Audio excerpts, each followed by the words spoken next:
Hello ladies and gentlemen, it's me, Willie Cuz, and welcome back to our final chapter of Valiant Hearts, The Great War. I do hope you guys enjoyed this playthrough of Chapter 1, 2, and 3, and we're going to get right on with this with my full narration of all diaries, collectibles, and historical facts.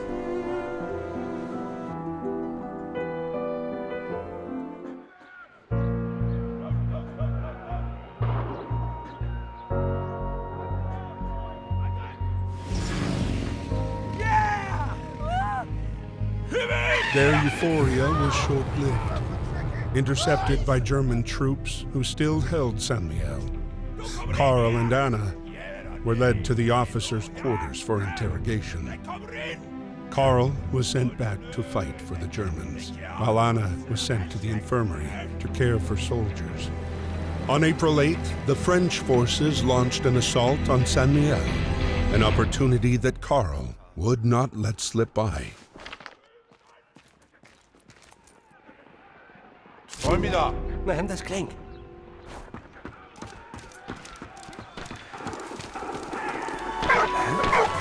Wie? Ja! You snooped your loss. Ja, komm. Ja.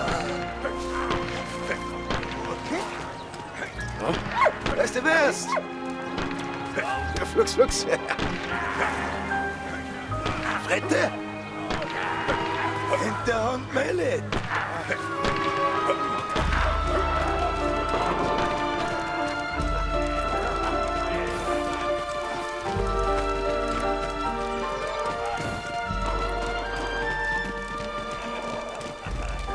Hinterhand Mellet! Ja!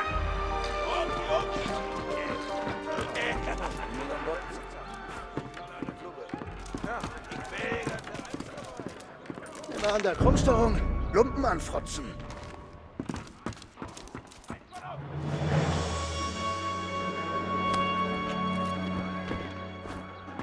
Gut gemacht. Alter Fritte! Hey, werk was ran! Hepp runter nur! Hey, Swabeleblack!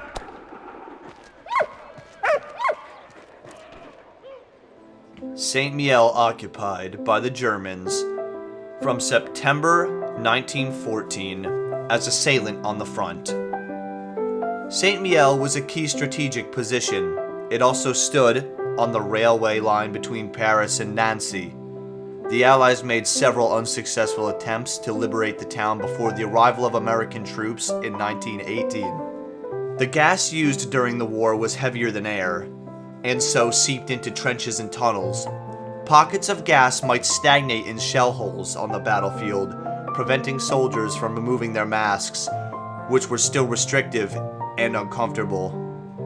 Even today, unexploded gas shells still lurk beneath the farmland and fields along the former front.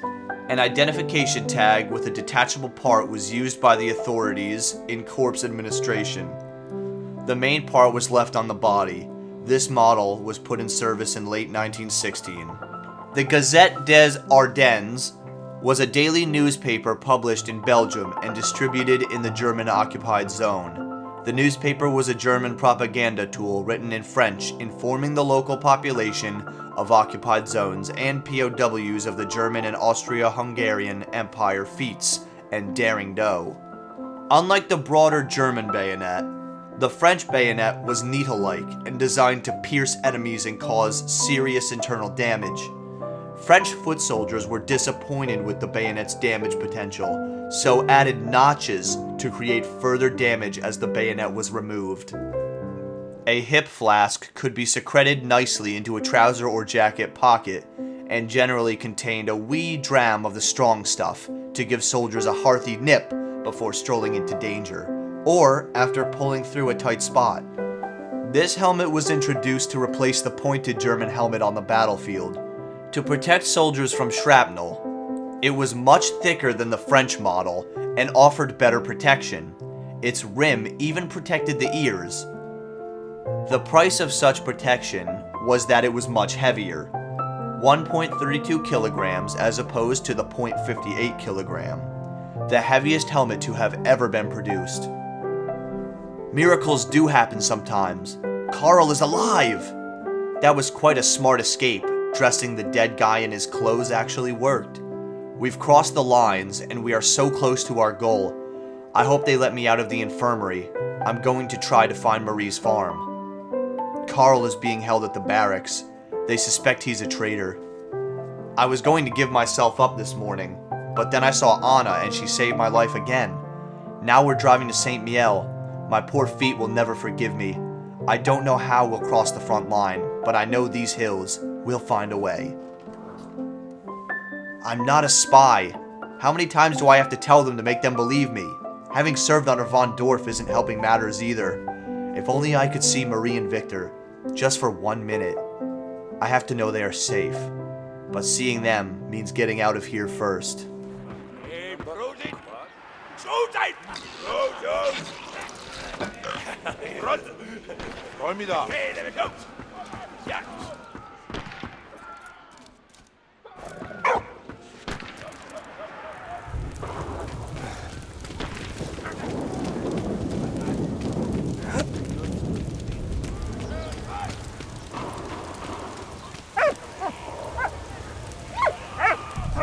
Knall hinten nach oben dort. Ja, du meldet. Ja.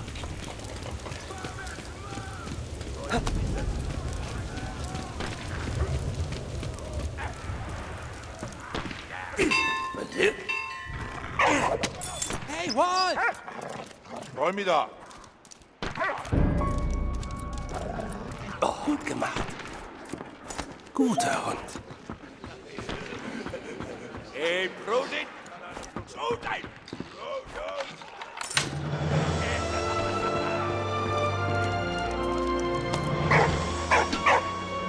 Gut gemacht.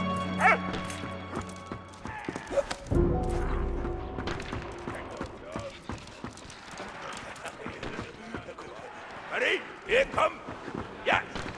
Kamerad!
While Carl was about to finally make it back home, Freddie was joining the Canadian troops stationed at Vimy.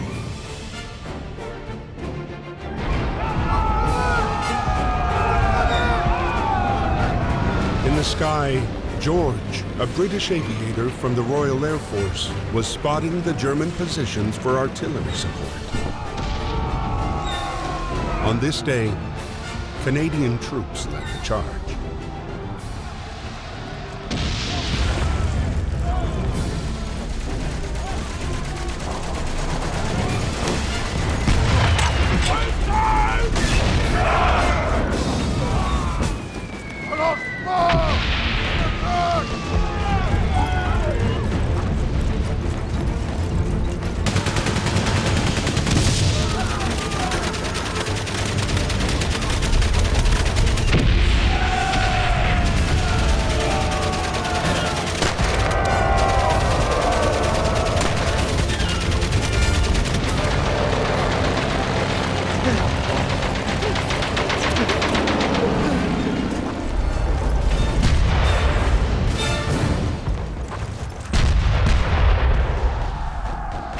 Vimy Ridge is a 5-mile-long strategic position commanding the surrounding plains.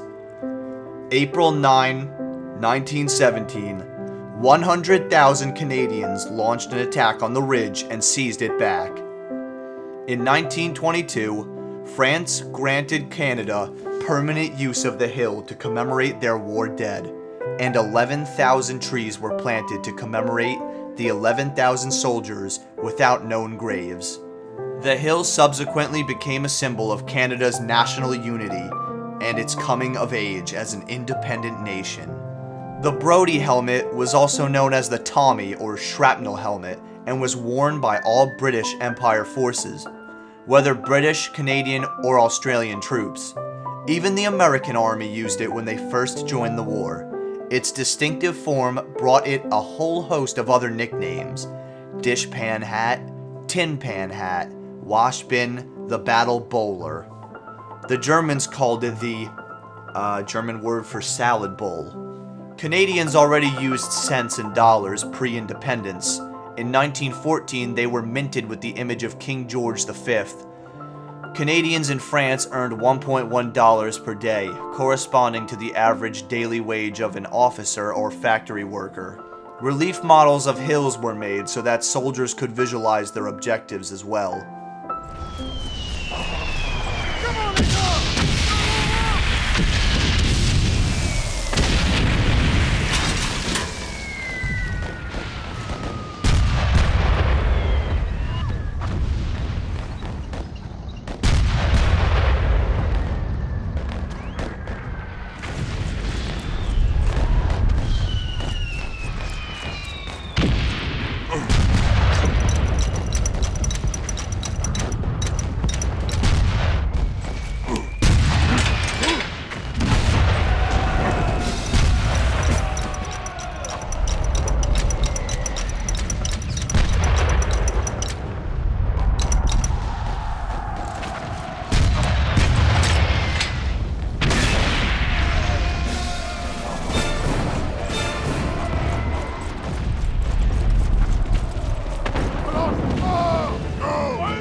Okay, boys, hey, you!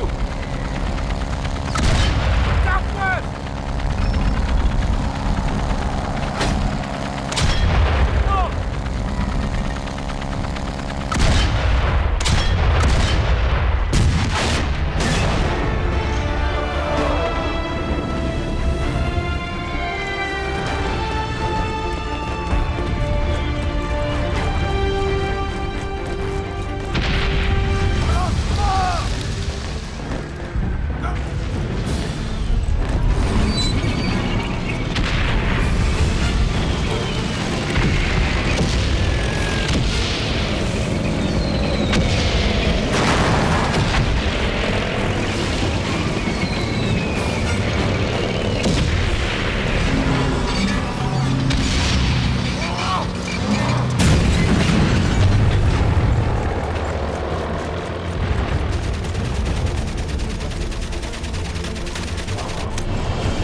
So many failures and sacrifices, the Canadians finally managed to take the hill back from the Germans.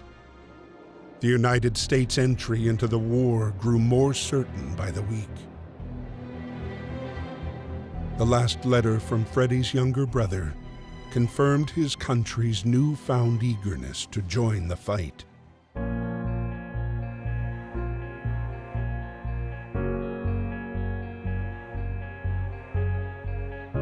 Carl was within a few hundred yards of Emil's farm when the rumbling of the French air patrols began thundering through the April sky.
With most able-bodied men at the front, farm production still had to continue to feed the population. Women, the elderly, and children were set to work on farms.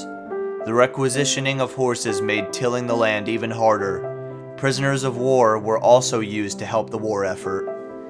Rationing was introduced into occupied zones, especially for bread, as there was not enough food to go around. Rationing enabled the authorities to regulate the distribution and quantity of food available and prevent prices soaring. Electricity was not widely available, but candlelight and oil lamps were. The glass windshield was lifted to light the wick, and the intensity of the light was adjusted by adjusting the wick's length. Coffee was sold as beans, and neither ground nor roasted. Generally, grocers would prepare the brew for their customers. Coffee was also home ground in pegot coffee mills, a pipe whittled from wood and horse bone, made in the trenches. Along with food, soldiers' daily rations also included tobacco. Many soldiers smoked or chewed tobacco to cover the stench of rotting corpses. At least you've been spared this madness. The whole world has gone crazy. Even my younger brother wants to enlist. I have to talk some sense into him. He has no idea of the hellfire and damnation going on here. It was a glorious victory today with my Canadian comrades. But at what price?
Gut gemacht.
Respire. Marie.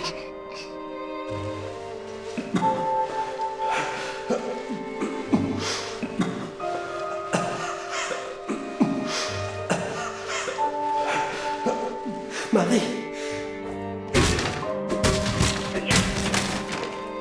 Marie.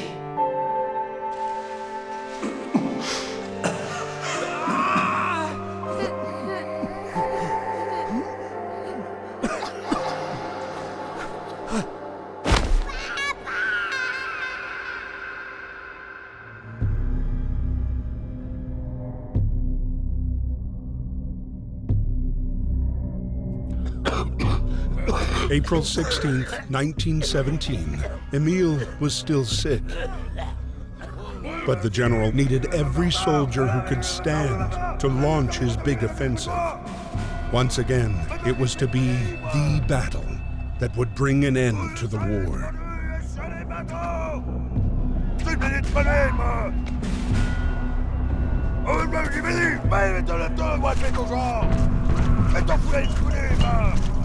Bien.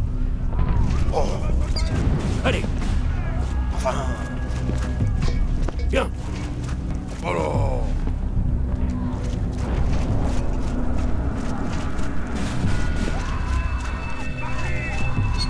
La coupe de papier.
Chemin des Dames offensive.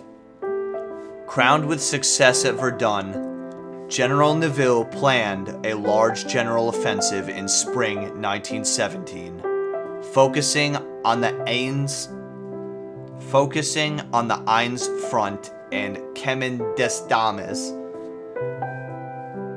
The Germans had already held an overlying position on Allied lines for 2 years and had installed heavy fortifications and an ingenious underground network. Launched on April 16, 1917, stalemate soon set in, and 200,000 men lost their lives in a matter of days. Mutinies broke out in a number of Allied units. The failure of the offensive became a symbol of the violence of trench warfare. Understanding the important role of information and disinformation could play, war offices on all sides took espionage and secrecy very seriously from the outbreak of war. Balloons, zeppelins, and aircraft were used to reconnoiter troop movement. Behind the lines, a witch hunt was declared on spies. Countries also sought to infiltrate the opposition parties of their adversaries' governments to influence internal stability, and the Germans provided support for Irish militants and the Russian revolutionaries.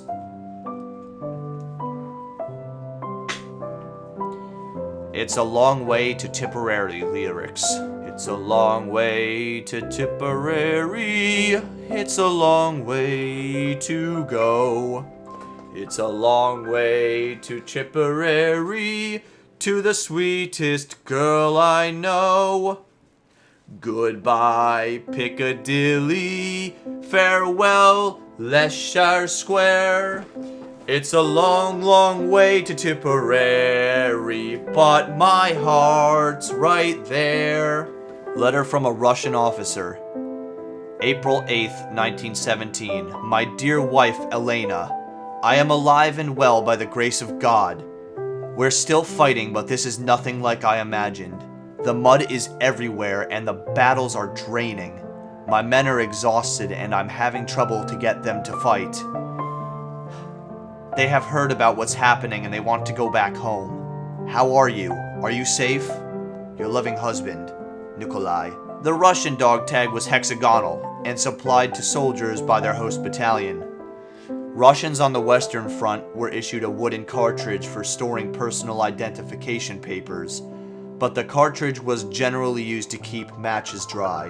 The opener made by Lessing manufacturer. Standard issue French army equipment. The tin opener was still standard issue equipment for French troops at the start of the Second World War. Aluminum ring handmade by a soldier. Soldiers often made rings out of recycled metal to send back home to their sweethearts. Standard issue Russian headwear of the Tsarist period. Most Russians remained on the Eastern Front, but from late 1914, the Allies asked Russia, the European country with the largest population, for help on the Western Front. The first Russians arrived in France in 1916, but the Russian Revolution soon put the end to this fount of human resources.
The blow was fatal.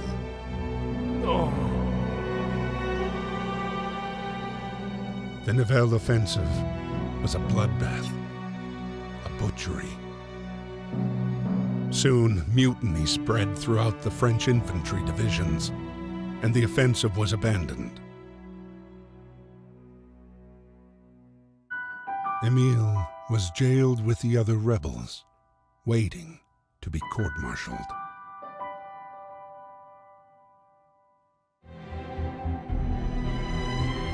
The dogs of war, man's best and most loyal friend, shared the same day-to-day as the soldiers.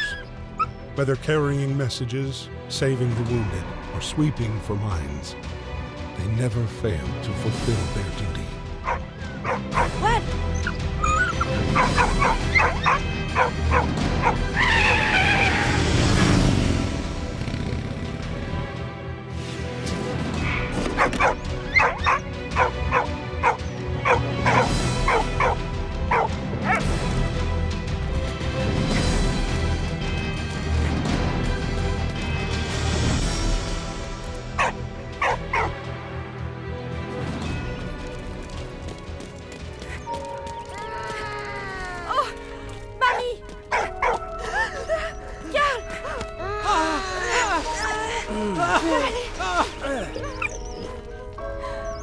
Field hospitals.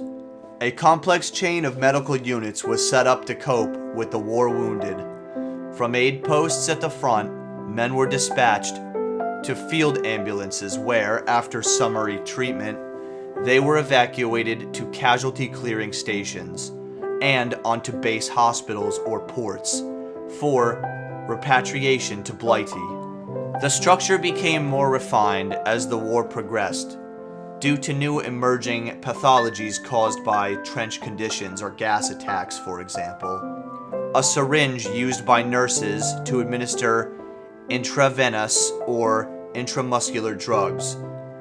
The needles were not as fine-tipped as today, and injections hurt. Medicine was nevertheless making great progress. The dental surgeon's profession appeared before the war, and the nature of war injuries really brought the surgical aspect of the profession to the fore. At the front, dentists were called on to treat all manner of wounds, and especially jaw injuries. A basin such as this was used to keep surgical instruments in a more or less sterile condition. Soap was the basis for all hygiene. It was obviously used to wash, but also for washing clothes and mess tins. How it was made depended on local recipes, and it soon became a rare commodity during the war as oil became scarcer. X-ray technology became available at the end of the 19th century, and scientists soon realized the dangers of radiation. Radiologists were provided with lead gloves, aprons, helmets, and goggles. In military hospitals, they had their work cut out for them and would spend whole days X-raying thousands of wounded men. My friend Emile was arrested today. What on earth did he do? What got into him? I hope he wasn't among the mutineers they are all talking about. I'll go see him tomorrow. What have I done? Why all the bloodshed? Why all the killing? This war is senseless. Vas-y. Non.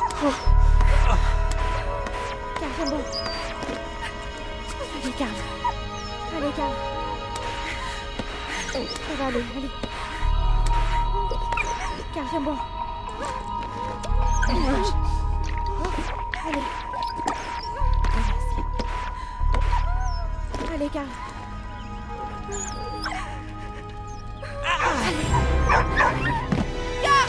Allez. Tu vas t'en sortir, tiens bon.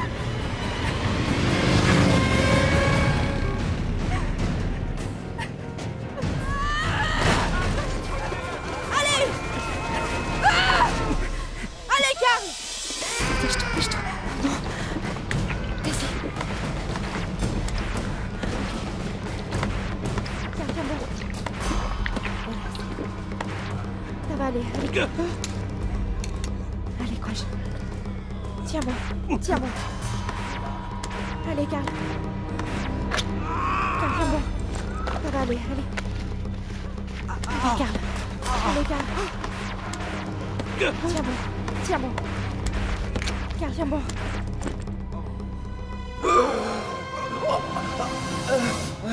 Ça va aller, allez.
Calme, bon. Allez, calme. Allez. Allez, courage. Voilà. Calme, bon. Allez, calme. Tiens bon. Allez. Voilà. Ça va aller, allez. Tiens bon. Allez, calme. Voilà. Ça va aller, allez. Calme, bon. Allez. Allez, calme. Voilà. Tiens bon. Calme, bon. Allez, courage. Voilà. Allez, calme. Ça va aller, allez. Calme, bon. Voilà.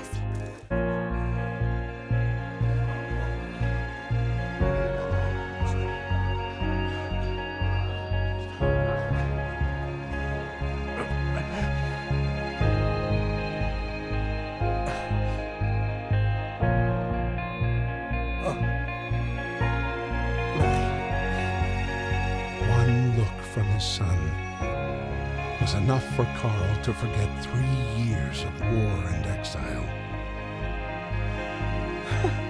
Nu gaan stegen.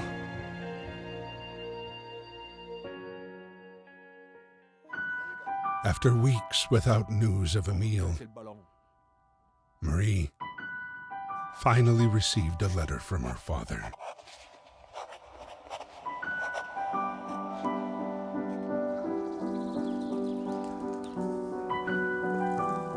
Émile Chaillon.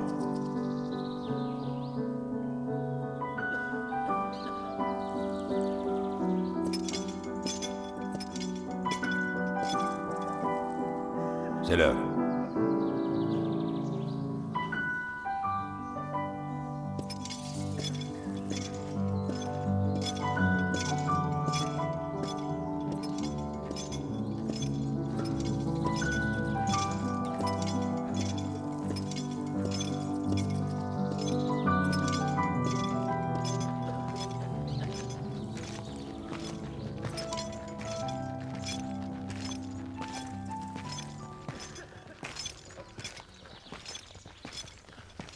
In uniform, soldiers were subject to military justice. 2,500 death penalties were meted out to punish disobedience and desertion. Of these, 650 were actually carried out, mainly at the start of the war. As the war progressed, politicians tried to limit the use of executions, especially those intended to set an example. Nevertheless, in the wake of the Kemen des Dames mutinies, over 50 soldiers were still executed.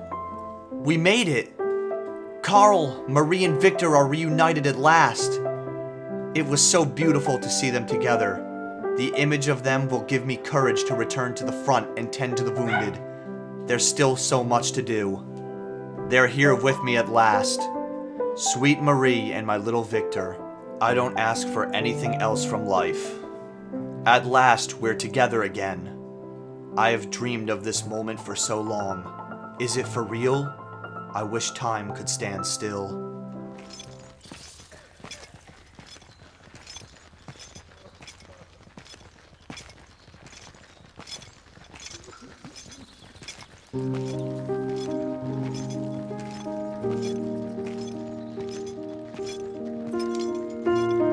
Dearest Marie, as the war ends for me, I have no regrets. I've seen too much horror. I hope fate has been more merciful to you. Our time on Earth is brief, and mine has been filled with so much joy that I can only be thankful for how much I've been blessed, most especially for the wonder you brought into my life.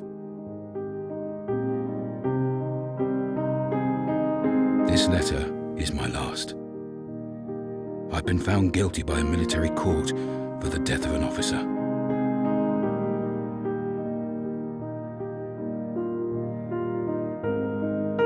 It was not my intention to kill him.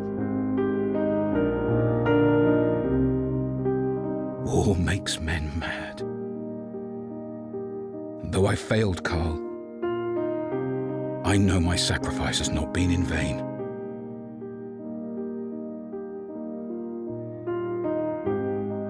I fought for my country and my liberty. My honor is assured. Since it is the will of God to separate us on earth, I hope we'll meet again in heaven.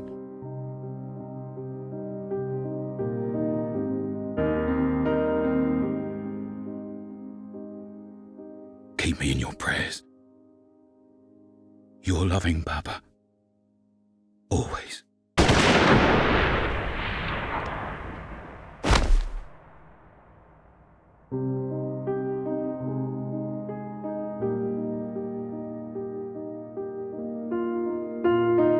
Even though their bodies have long since returned to dust, their sacrifice still lives on. We must strive to cherish their memory and never forget.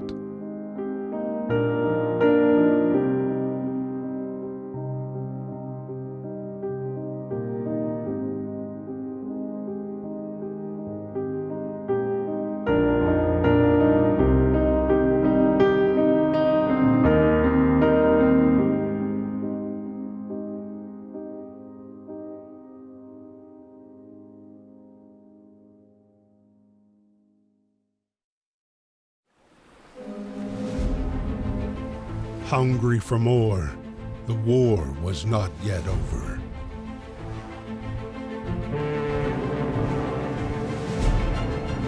Its appetite was infinite.